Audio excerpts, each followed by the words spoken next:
we begin with breaking news to tell you about first. Good afternoon. I'm Sherman Chow. That controversial GOP memo alleging the FBI abused its powers to target the Trump campaign was just released. Reka Mudaraj here with what it says. Reka? Hey, Sherman. Well, this memo here was kept a secret until just moments ago when it was released from the House Intelligence Panel. The White House declassified the memo in full with no redactions this morning, basically clearing the way for its release. Now, going through this document, it alleges senior FBI officials favored Democrats over Republicans. It accuses the Justice Department of bias in the early stages of the Russia investigation. It also accuses federal law enforcement officials of abusing their authority when they sought permission to wiretap Trump campaign advisor Carter Page. Democrats have claimed this memo is an attempt by Republicans to undercut this investigation, the Russia investigation specifically, and the FBI just issued a rebuttal saying agents have not and will not allow partisan politics to distract them from their mission.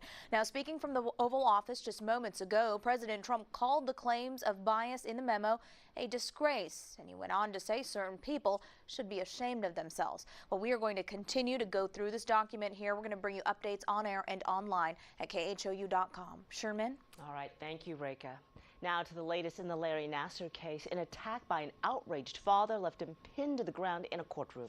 This during the sentencing hearing for the former USA gymnastics doctor. And the judge says there is no way she will punish the father for his actions. Kenneth Craig reports. Two sisters came forward in the Michigan courtroom, both of them accusing Larry Nassar of sexual abuse.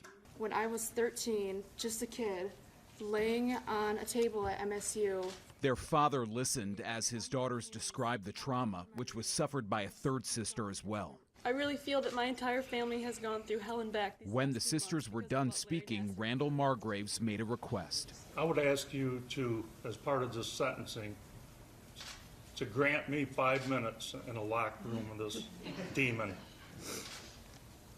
Would you do that? Yes or no? The judge declined and Margraves lunged at Nassar. I want that son of a bitch! It was the second day of victim statements in Nassar's final sentencing hearing. This one centers on his assaults on athletes from the elite Twisters Gymnastics Club. Remember all those weird things he would do? Taylor Helber was the first to address the court after the outburst. She says she went to Nassar for spinal fractures when she was 12. How did he do this to me, visit after visit after visit with my mom, my dad, my coach in the room with me? Was my back even fractured? Nassar is already facing the rest of his life behind bars, but as this devastated father was led away in handcuffs, it was clear no punishment will erase the pain of Nassar's crimes. Kenneth Craig, CBS News, New York. Investigators say they made a big bust during a raid near Cleveland this morning at a chop shop with ties to alleged members of the Aryan Brotherhood. Liberty County constables working the scene right now. At least 5 people have been detained for questioning. We will continue to follow this story and bring you updated information as we get it. A raging house fire kills a father as he saved his family. It happened early this morning at Cross Timbers and Roswell in North Houston. Michelle Choi was there and has the heartbreaking story. According to police, 4 different families share this now burned down home. 5 out of 6 people living inside made it out safely.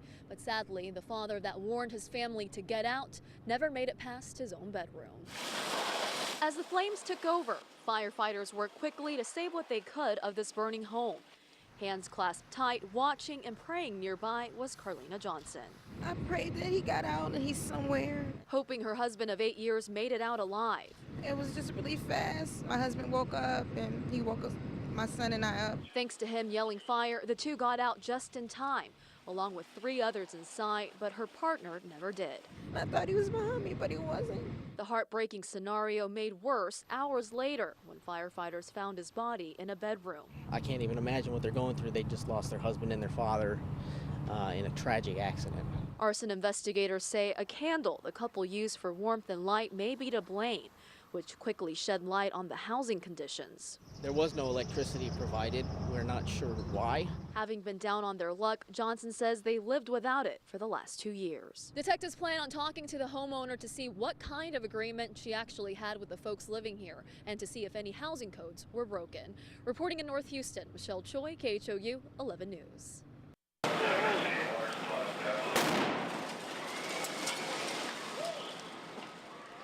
Wow, a close call for firefighters after an explosion this morning when a pressurized tank blew up. This was just off of 59 and Shepherd near Colquitt and Driscoll.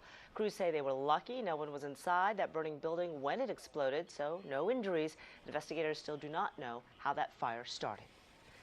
Let's take a live look now over downtown Houston. A little bit chillier today, but the big question is, what's the update from Punxsutawney Phil there? Hey, Brooks. That's a good question, Sherman, because today is Groundhog Day. Well, Punxsutawney Phil this morning about 5 minutes before 7:30 on the East Coast in Pennsylvania saw his shadow, and that means there will be 6 more weeks of winter, at least on the East Coast, because the jet stream would tell a different story. For Texas, we'll be in the mild weather for this coming week, and the cold snap coming south looks like it'll push just to our east, at least this one. We're not out of the woods yet for the rest of February, but for at least the next couple of days, next couple of weeks, things are looking mild to warm with the cold weather staying far to the east of us. But maybe Punxsutawney Phil was accurate for Pennsylvania. For us, we've got overcast conditions, a beautiful view from the Hotel Galvez in Galveston. Although it's a chilly day today compared to recent days past, temperatures are in the low to mid 50s. It's 55 in Galveston, 54 degrees right now in Spring, 56 degrees in Eagle Lake. We're going to see temperatures topping out about where they are today, highs up around 56 degrees, becoming chilly this evening.